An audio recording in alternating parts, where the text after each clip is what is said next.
I'm Holly Higby Jansen from Jansen Photo Expeditions, and we teach a variety of photographic workshops and classes throughout California and the world. If you're interested in finding out more about our workshops, go to www.jansenphotoexpeditions.com.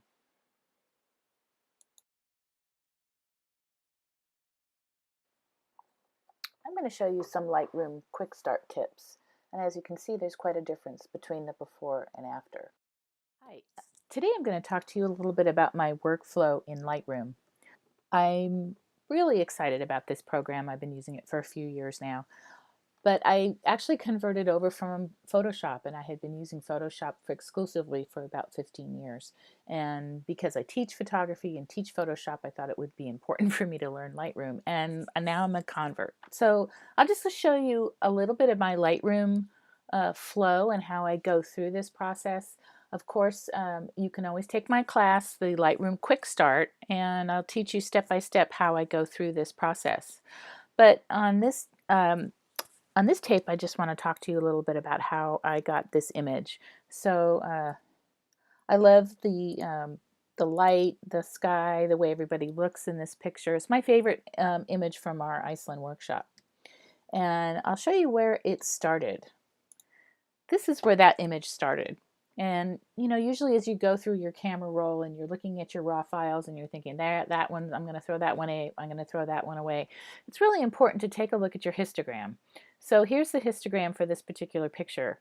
And what this is telling me is that there's lots of room in the darks, and there is a little bit of room in the light. So I'm going to be able to have a balanced exposure. This is how I can tell whether or not I want to start to work on this picture, because to me it looks a little blown out. It looks like the darks are underexposed. So that would be my first thing to do as far as working in Lightroom. The first thing I would do with this picture is to see if there's any information in the sky. So I would take my graduated filter and drag this down to see if I can pull out any highlights or any interest in the sky. And as I drop the exposure down, I can see some more definition in the blue sky, and as I start to play with some of the contrast and the highlights. So of course I want to look at highlights because of the very brightness of the clouds. Shadows, there might be some information in the darker shadows there. There's probably no blacks, but you see how it's going to make the blue more intense. Clarity filter, I love. Dehazing will make it a little strong. So I just basically go down through this panel and adjust to where this is going to look the best. And I would hit done for that particular part. Obviously there's some vignetting going on here. That's also something we can remove in Lightroom. So we would take our spot removal tool, and actually I'd grow it to the size of the spot, and I would just swipe over this, and it will sample from another area. You can tell it where to sample from. And if I hit done, it doesn't look too bad actually. And I'll do the same thing down in this lower corner. And it might be a little harder to sample, but that actually looks pretty good.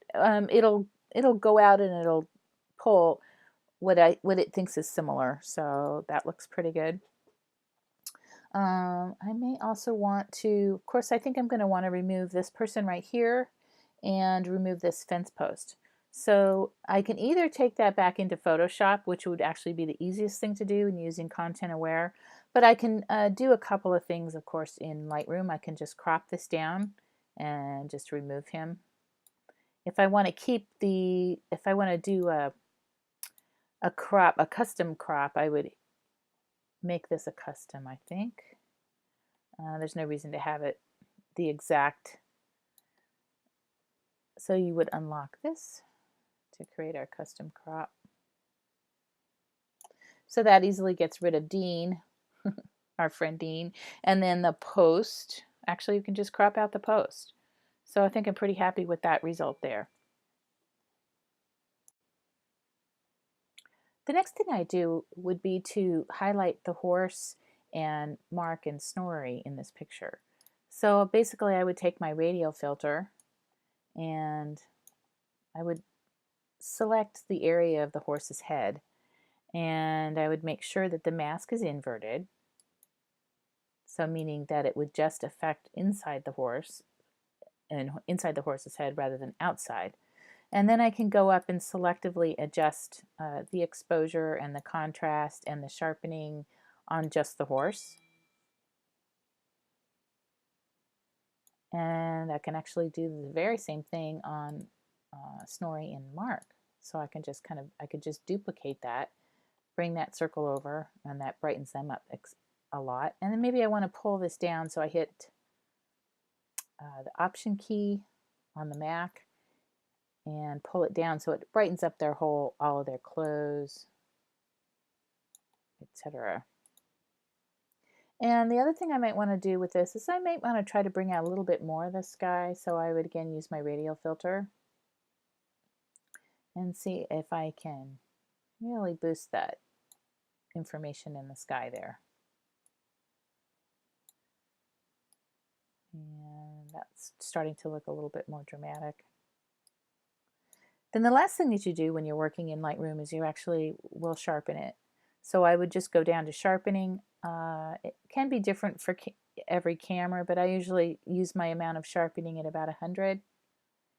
And my radius at about 1, the detail at 25. And then actually I can bring up some noise reduction. You can look at this pre-panel right here to watch your noise reduction.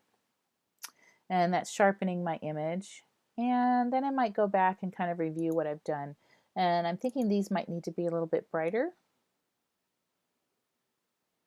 And same with this shot as well. Brighten them up a little bit more. And I think we have a pretty nice image there if you see it in full size versus the original.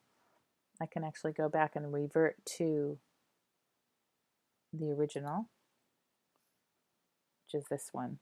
So I think that's quite a difference, and you saw me do it in about 10 minutes, right?